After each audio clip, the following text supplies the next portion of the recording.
Hello everyone. आज हम लोग का जो टॉपिक है वो है fundamental accounting assumptions। There are three fundamental accounting assumptions। First one is going concern assumptions, second one is consistency assumptions and third one is accrual assumption। अब देखते हैं गोइंग कंसर्न assumptions क्या होता है। It prescribe that transaction should be recorded and reported on the basis that business shall be continue for a foreseeable period. मतलब business के अंदर जो भी हम ट्रांजेक्शन्स रिकॉर्ड करेंगे वो इस इंटेंशंस के साथ करेंगे कि बिजनेस जो कंटिन्यू होगा वो फोर्सेबल पीरियड के लिए। फोर्सेबल पीरियड कहने का मतलब इनफाइनाइट लाइफ होगा बिजनेस का, मतलब फ्यूचर में बंद करने का इंटेंशन नहीं है हमको बिजनेस का। ये अजम्पशंस के साथ हम बिजनेस स्टार्ट करेंगे। There is no intention to close the business, मतलब मेरा कोई इरादा नहीं है बिजनेस को क्लोज करने का। Because of this concept, we will able to segregate or classify its asset and liabilities or current asset or current liabilities or non-current asset or non-current liabilities। Going concern assumptions की help से हम लोग क्या चीज करते हैं, classify करते हैं, सेग्रीगेट करते हैं एसेट और लाइबिलिटीज का, कर एसेट और लाइबिलिटीज का, और लाइबिलिटीज में भी करंट लाइबिलिटीज का और नॉन करंट लाइबिलिटीज का, एसेट में भी करंट एसेट को और नॉन करंट एसेट्स को, because of going concern assumptions। For example, a machine is purchased for 1 lakh rupees, residual value 10,000 rupees, and its useful life is 5 years, and rupees 19,000 is written off in next 5 years to compute profit or loss for each year. So 1 lakh will be recorded as an asset। 1 lakh rupees को जो हम record करेंगे वो asset के तौर पर record करेंगे, because हमारा ये एजम्पशंस है कि बिजनेस कंटिन्यू होगा, बिजनेस इनफाइनाइट पीरियड तक हम लोग कंटिन्यू करने वाले हैं, जिसके हेल्प से हम लोगों ने जो मशीनरी परचेज किया है उसका एक्सपेक्टेड लाइफ लग रहा है हम लोग को 5 साल तक हम लोग यूज करेंगे। 5 साल यूज करेंगे तो उसको हम लोग क्या चीज करेंगे, एज एन एसेट रिकॉर्ड करेंगे बुक्स ऑफ अकाउंट में। अगर हम ये इंटेंशन के साथ बिजनेस को स्टार्ट करते हैं कि हमको इस अकाउंटिंग पीरियड में बिजनेस को क्लोज कर देना है, तो हमने जो मशीन परचेज किया है 1 लाख रुपीस का वैल्यू का, वो बुक्स ऑफ अकाउंट में एज एन एसेट नहीं रिकॉर्ड होता है, बिकॉज मेरा इंटेंशन क्या था, बिजनेस को क्लोज कर देंगे इस साल। तो वही बोलना चाह रहा, गोइंग कंसर्न एजम्पशन में बिजनेस जो हम लोग खोलते हैं हम लोग का इंटेंशन रहता है कि बिजनेस को इनफाइनाइट लाइफ तक कंटिन्यू करना है। Consistency assumptions। Consistency assumption, according to the consistency assumptions, accounting practice once selected and adopted should be applied consistently year after year। Consistency assumptions के अनुसार, जैसे ही हम लोग एक मेथड सिलेक्ट कर लिए और एडॉप्ट कर लिए तो उसको हमको कंटिन्यूअस वही मेथड हम लोगों को अप्लाई करना है हर एक साल। It help in better understanding of accounting information and make it comparable with that of previous year. ये हेल्प करता है, अगर हम लोग कंसिस्टेंसी assumptions फॉलो करते हैं बिजनेस के अंदर तो ये हम लोग को हेल्प करता है डेटा को कंपेयर करने से, पास्ट ईयर के डेटा से, करंट ईयर के डेटा को कंपेयर करने से पास्ट ईयर के डेटा से। ये हेल्पफुल होता है कंपेयर करने में करंट ईयर के डेटा को पास्ट ईयर के डेटा से।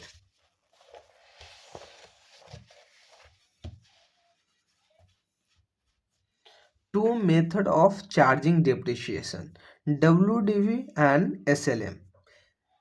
दो मेथड है डिप्रिशिएशन चार्ज करने का, WDV that is written down value method, SLM straight line method are equally acceptable, दोनों एक्सेप्टेबल है।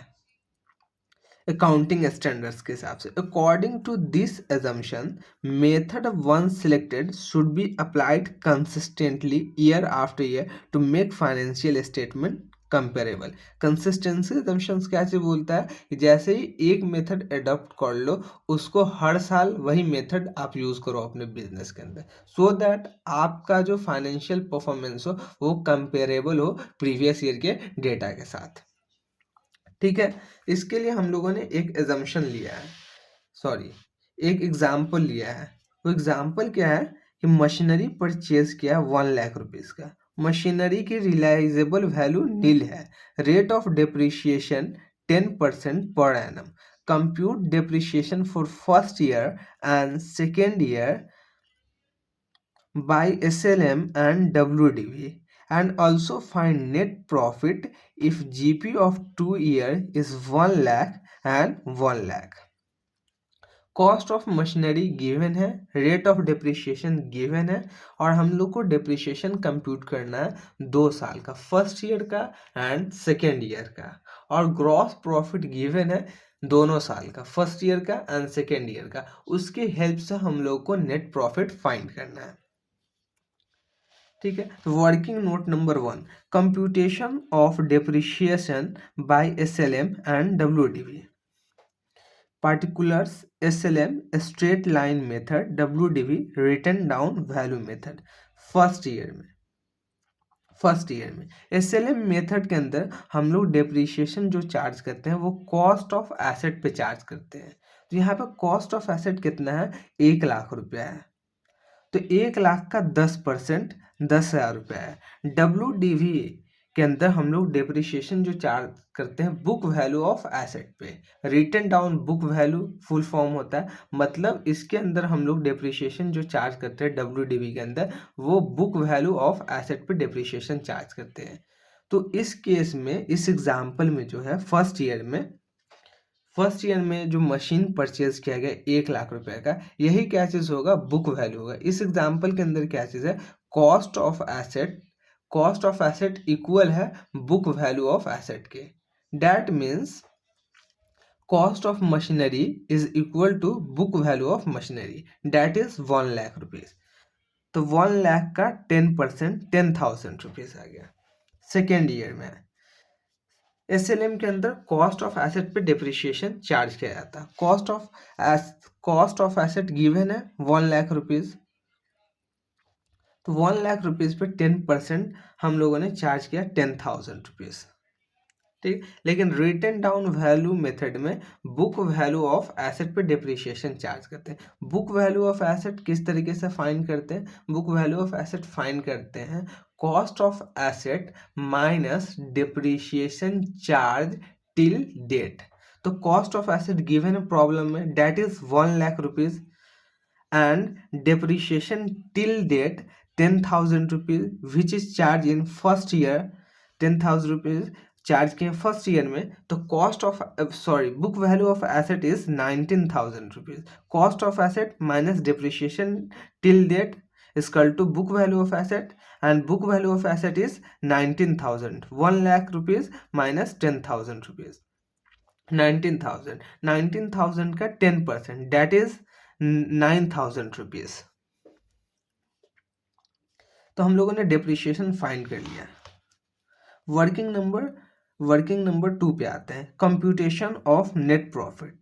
SLM मेथड से अगर डिप्रिशिएशन चार्ज करते तो WDV मेथड से डिप्रिशिएशन चार्ज करते तो फर्स्ट ईयर का ग्रॉस प्रॉफिट गिवन है 1 लाख रुपीज।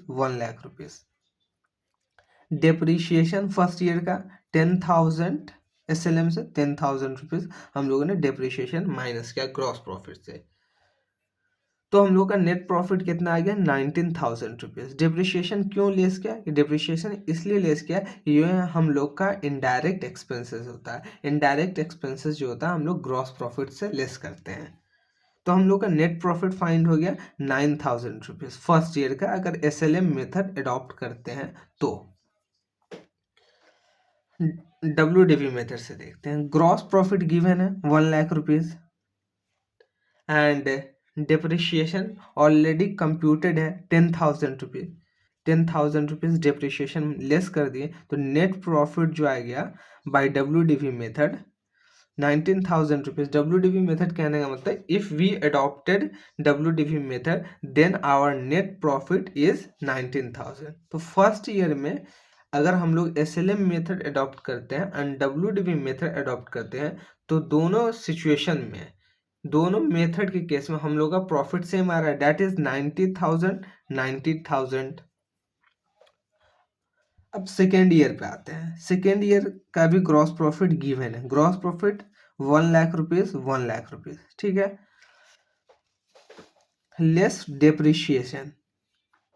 तो SLM मेथड के अंदर हम लोग कॉस्ट ऑफ एसेट पे डिप्रिशिएशन चार्ज करते हैं, तो डिप्रिशिएशन क्या चीज़ आ गया, ₹10,000 आ गया। ₹10,000 हम लोगों ने डिप्रिशिएशन लेस कर दिया, तो नेट प्रॉफिट कितना आ गया, ₹90,000 आ गया।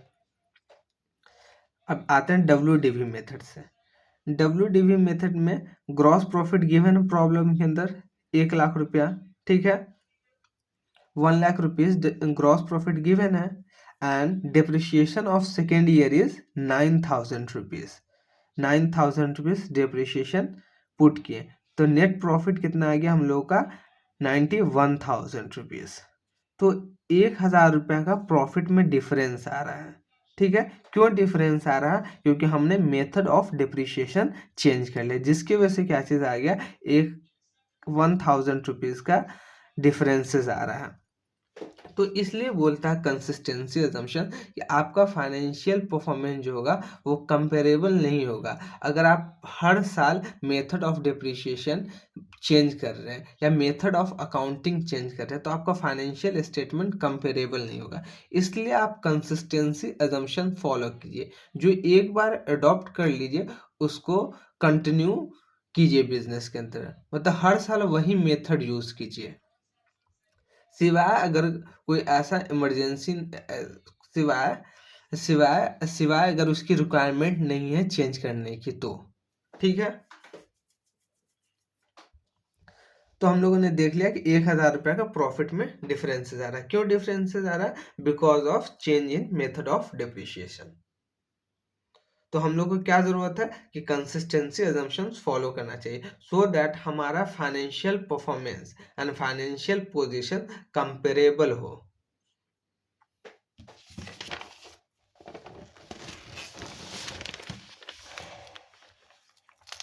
Now move to next assumption, that is accrual assumption. Transactions are recorded in the books of account when it is occur in the business. Actual cash receipt or payment is not important.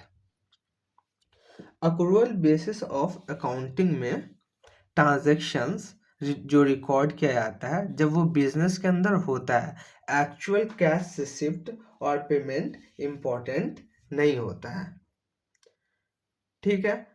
दस revenue is recognise when sale is completed और services are rendered.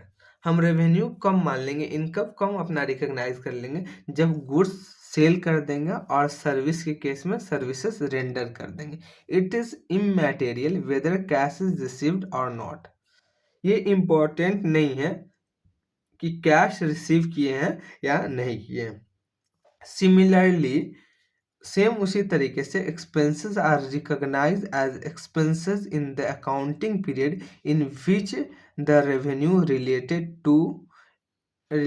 To is recognise whether paid in cash और not. Same उसी तरीके से हम लोग expense में करेंगे। एक्सपेंस में क्या करेंगे कि एक्सपेंस का एक्चुअल पेमेंट होना वो इम्पोर्टेंट नहीं है, जितने वैल्यू का हम लोग बेनिफिट ले चुके हैं करंट अकाउंटिंग पीरियड में उतने वैल्यू का हम लोग एक्सपेंस रिकॉर्ड करेंगे अपने बुक्स ऑफ अकाउंट में। Actual payment is not important. For example, हमारे यहाँ एक वर्कर काम करता है जिसकी सैलरी ₹50,000 पर मंथ है, ठीक है। तो 6 लाख के पैकेज पे वो काम करता है और उसको हम लोगों ने 6,50,000 पेमेंट कर दिया है। 6,50,000 पेमेंट कर दिया है, ठीक है। तो हम अपने बुक्स ऑफ अकाउंट में एक्सपेंस कितना से रिकॉर्ड करेंगे, 6 लाख से या 6,50,000 रुपये से। हम लोग अपने बुक्स ऑफ अकाउंट में रिकॉर्ड करेंगे 6 लाख रुपए से, क्योंकि उसने पूरे साल काम किया है तो उसकी सैलरी पूरे साल के हिसाब से 6 लाख रुपए बननी चाहिए थे। तो हमारा एक्सपेंस कितना हो गया, 6 लाख रुपए रिकॉर्ड करेंगे। हम लोगों ने 50,000 रुपया जो एडवांस पेमेंट किया है वो हम लोगों का क्या चीज़ हो गया, प्रीपेड सैलरी हो गया, वो हम लोग के लिए एसेट हो गया। इसका बेनिफिट हम लोग क्या करेंगे, फ्यूचर मिलेंगे, नेक्स्ट ईयर मिलेंगे 50,000 के वैल्यू का। इसलिए बोला गया है कि अक्रूवल एजम्पशंस के अंदर जो होता है वो एक्चुअल कैश का रिसीट और पेमेंट इंपॉर्टेंट नहीं होता है। जैसे for example, during the year following transactions occur in business. Sales हुआ 1 लाख रुपए का, सेल्स हुआ 1 लाख रुपए का, out of which 50% on cash basis, जिसमें से 50% कैश बेसिस पे हुआ, मतलब 50% क्रेडिट बेसिस पे हुआ, तो 1 लाख का 50% कैश बेसिस पे हुआ, डेट इज 50,000, और 50,000 रुपया क्रेडिट सेल्स हुआ। तो हम लोग रेवेन्यू कितना रिकॉग्नाइज करेंगे, 50,000 या 1 लाख रुपये। तो रेवेन्यू जो हम लोग रिकॉग्नाइज करेंगे 1 लाख रुपये। 1 लाख रुपये क्यों रिकॉग्नाइज करेंगे, क्योंकि अक्रूवल एजम्पशन क्या बोलता है, अक्रूवल एजम्पशन क्या बोलता है कि जैसे ही आप लोगों ने सेल्स कंप्लीट किया और सर्विस रेंडर कर दिया, आप लोग क्या चीज कर लो, अपना इनकम रिकॉग्नाइज कर लो। ठीक है, दूसरा एग्जांपल देखते हैं, purchase 15,000 out of which 30% on cash basis. Purchase किया गया कैश बेसिस पे 50,000 का 30%, डेट इज 15,000। परचेज किया गया क्रेडिट बेसिस पे 50,000 का 70%, डेट इज 35,000 रुपीज़। तो हम लोग अपना एक्सपेंस कितना रिकॉग्नाइज करेंगे, एक्सपेंस जो रिकॉग्नाइज करेंगे 50,000 रुपीज़, बिकॉज अक्रूवल एजम्पशन क्या बोलता है कि जितने का आप लोग बेनिफिट ले लिए हो करंट अकाउंटिंग पीरियड में, उतने से क्या चीज़ कर लो, आप लोग अपना एक्सपेंस रिकॉर्ड कर लो। एक्चुअल कैश पेमेंट क्या चीज़ है, इमैटेरियल है। तो वही, तो इस सिचुएशन में हम लोग अपना एक्सपेंस कितना रिकॉर्ड करेंगे, 50,000 रुपीज। क्यों रिकॉर्ड करेंगे, बिकॉज ऑफ अक्रूवल अजम्पशन। हम लोगों ने एग्जाम्पल दे रखा है, क्रेडिट सेल्स, क्रेडिट परचेज, दोनों को हम कैसे करते हैं, रिकॉर्ड करते हैं बुक्स ऑफ अकाउंट में, बिकॉज ऑफ अक्रूवल अजम्पशन।